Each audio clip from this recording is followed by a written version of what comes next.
ಕಾಂಗ್ರೆಸ್ನಲ್ಲಿ ಉಂಟಾಗಿರುವಂತಹ ಒಳಬೇಗುದಿ ಸಿಎಂ ಸಿದ್ದರಾಮಯ್ಯ ಅವರ ನಿದ್ದೆಯನ್ನ ಅಕ್ಷರಶಃ ಕಸಿದೆ. ಹೀಗಾಗಿ ಸಚಿವರುಗಳಿಗೆ ಬಾಯಿಗೆ ಬೀಗ ಹಾಕಿಕೊಳ್ಳುವಂತೆ ನಿರ್ದೇಶನವನ್ನು ಅವರು ಕೊಟ್ಟಿದ್ದಾರೆ.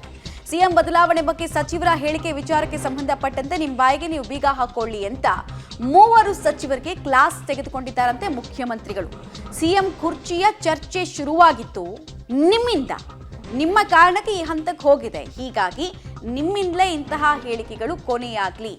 ಜೊತೆಗಿದ್ದವರೇ ಅಥವಾ ಆಪ್ತ ಬಳಗದಲ್ಲಿ ಇದ್ದವರೇ ಪರಿಸ್ಥಿತಿಯ ಲಾಭ ಎತ್ತೋದಕ್ಕೆ ಮುಂದಾದ್ರೆ ಹೆಂಗೆ? ಅದು ಅವಕಾಶವನ್ನ ಬಯಸ್ತಾ ಇದ್ದೀರಾ, ಆಕಾಂಕ್ಷೆನ ಇಟ್ಕೊಂಡಿದ್ದೀರಾ, ಸರಿ. ಬಟ್ ಅಂತ ಪರಿಸ್ಥಿತಿ ಇನ್ನೂ ಬಂದಿಲ್ಲ. ಆಗಲೇ ನೀವು ಹೇಳಿಕೆಗಳನ್ನ ಕೊಡೋದ್ರ ಮೂಲಕ ಅಥವಾ ಸಪರೇಟ್ ಮೀಟಿಂಗ್ಗಳನ್ನ ಮಾಡೋದ್ರ ಮೂಲಕ ನನಗೆ ಮುಜುಗರವನ್ನು ತರ್ತಾ ಇದ್ದೀರಿ. ಹೀಗಾಗಿ ಇದೆಲ್ಲವನ್ನ ಬಂದ್ ಮಾಡಿ ಎನ್ನುವಂತಹ ಸಂದೇಶವನ್ನ ತಮ್ಮ ಆಪ್ತ ಬಳಗಕ್ಕೆ ಕೊಟ್ಟಿದ್ದಾರೆ.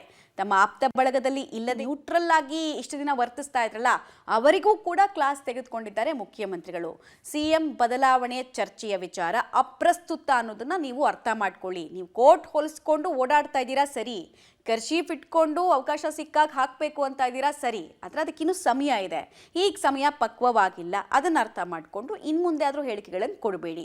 ನೀವೇ ಹೇಳಿಕೆಗಳನ್ನು ಕೊಟ್ಟಾಗ ನನ್ನನ್ನು ಬದಲಾಯಿಸಬೇಕು ಅನ್ನುವಂತಹ ಕೂಗು ಕಾಂಗ್ರೆಸ್ನಲ್ಲಿ ಇನ್ನೊಂದು ಬಣದ ಮೂಲಕ ಏನಿದೆ, ಆ ಬಣಕ್ಕೆ ನೀವೇ ನೀರೆರೆದಂಗಾಗತ್ತೆ. ಆ ಬಣಕ್ಕೆ ಇನ್ನಷ್ಟು ಧೈರ್ಯವನ್ನ, ಧ್ವನಿಯನ್ನ ನೀವೇ ಕೊಟ್ಟಂಗಾಗತ್ತೆ. ಹಿಂಗಾಗಿ ಮಾತಾಡಬೇಡಿ ಅಂತ ಹೇಳಿ ಖಡಕ್ ಸೂಚನೆಯನ್ನ ತಮ್ಮ ಆಪ್ತ ವಲಯದಲ್ಲಿ ಗುರುತಿಸಿಕೊಂಡವರು ಹಾಗೂ ತಮ್ಮ ಬೆನ್ನಿಗೆ ನಿಂತಹ ಸಚಿವರು ಆಸೆ ಹೆಬ್ಬಯಕನ್ನ ಏನು ವ್ಯಕ್ತಪಡಿಸ್ತಾ ಇದ್ದಾರಲ್ಲ, ಅವರಿಗೆ ಹೇಳುವಂತಹ ಕೆಲಸವನ್ನು ಮಾಡಿದ್ದಾರೆ. ಸೊ ಇನ್ಮೇಲಾದ್ರೂ ಕಾಂಗ್ರೆಸ್ನಲ್ಲಿ ನಡೀತಾ ಇರುವಂತಹ ಬೆಳವಣಿಗೆಗಳು, ದಿನಕ್ಕೊಂದು ಸ್ಟೇಟ್ಮೆಂಟ್ಗಳು ಬರೋದು ನಿಲ್ಲುತ್ತಾ ಅನ್ನೋದೇ ಈ ಕ್ಷಣಕ್ಕಿರುವಂತಹ ಪ್ರಶ್ನೆ. ಅಥವಾ ಒಂದೆರಡು ದಿನಗಳ ನಂತರ ಮತ್ತೆ ಅದೇ ರಾಗ ಅದೇ ಹಾಡು ಅನ್ನುವಂತಹ ಪರಿಸ್ಥಿತಿ ಉಂಟಾಗುತ್ತಾ ಅನ್ನೋದು ಕೂಡ ಈ ಕ್ಷಣಕ್ಕಿರುವಂತಹ ಕುತೂಹಲ. ಯಾಕಂದ್ರೆ ಈ ಹಿಂದೆ ಸಿದ್ದರಾಮಯ್ಯ ಅವರ ಸರ್ಕಾರದ ಮೊದಲ ಅವಧಿಯಲ್ಲಿ ಇಂಥ ಸ್ಟೇಟ್ಮೆಂಟ್ಗಳು ಎಲ್ಲೂ ಬಂದಿರಲಿಲ್ಲ. ಆದ್ರೆ 2ನೇ ಅವಧಿಯಲ್ಲಿ ಸ್ಟಾರ್ಟಿಂಗ್ ಇಂದಾನೇ ಬರ್ತಾ ಇದೆ. ಆದ್ರೆ ಆಪ್ತರೇ ಈಗ ಮಾತಾಡ್ತಾ ಇದ್ದಾರೆ. ಹೀಗಾಗಿ ಈ ವಿಚಾರವನ್ನು ಹೇಳಿದ್ದಾರೆ.